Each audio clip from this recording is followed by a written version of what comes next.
Selon ses explications, il est arrivé en France à l'âge de 3 à 4 ans et c'est sa grand-mère qui a eu l'autorité parentale délivrée par le tribunal administratif de Bougouni.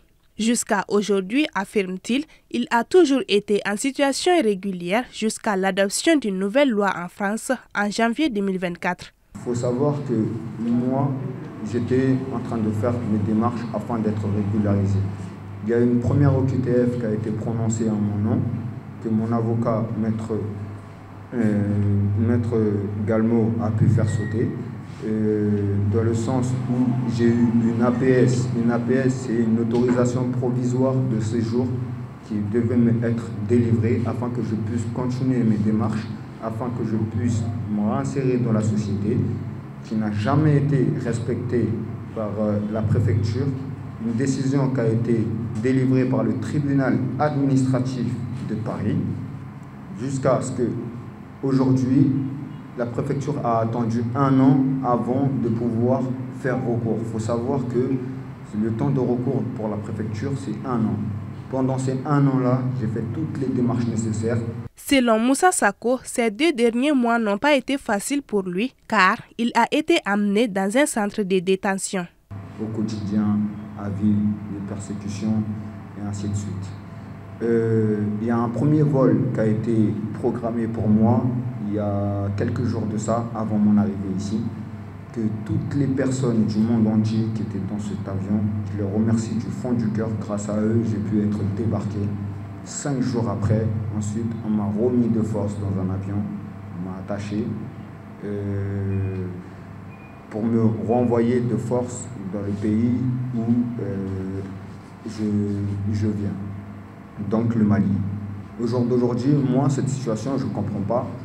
Les persécutions que j'ai pu subir, que ce soit physiquement, que ce soit psychologiquement, je ne comprends pas. Aujourd'hui, il faut que tout ça, ça s'arrête, que ça n'arrive plus jamais à qui que ce soit. Selon la presse française, Moussa Sako avait déjà reçu une obligation de quitter le territoire français en 2022, mais le tribunal administratif avait ordonné qu'une autorisation provisoire de séjour lui soit délivrée, mais la préfecture ne s'est jamais exécutée. Lorsqu'il est arrêté par la police en mai 2024, lors de l'évacuation du lieu associatif, les hangars à Montreuil, une nouvelle obligation de quitter la France est prononcée. Il devait à l'origine quitter le territoire le 28 juin dernier. Seulement, des passagers avaient refusé de s'asseoir dans l'avion en soutien au jeune homme, empêchant une expulsion. Mais la deuxième tentative conduira Moussa Sako à Bamako, où dès son arrivée, il a été pris en charge par l'association malienne des expulsés. Alors, ce qu'on compte faire pour Moussa, c'est de venir en aide dans le cadre d'urgence, essayer de faire un suivi psychologique parce que l'expulsion est très choquante. Il ne sait pas comment maîtriser aujourd'hui le mésaventure qu'il a connu. Alors, il n'a pas assez de personnes ici au Mali. Il est allé à bas âge, depuis 3 ans, 4 ans, il est parti en France.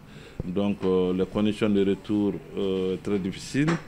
Alors, donc, l'AME aujourd'hui, on est en train de voir dans toutes les mille manières pour comment on peut venir en aide, assistance sociale, assistance humanitaire, juridique, pour qu'il puisse être un acteur de son propre développement. Selon l'association malienne des expulsés, l'avocat de Moussa est en train de tout faire au niveau de la préfecture de Paris à Montreuil afin qu'il puisse rentrer dans son droit et rendre son retour plus facile en France où vit sa femme et ses 2 enfants.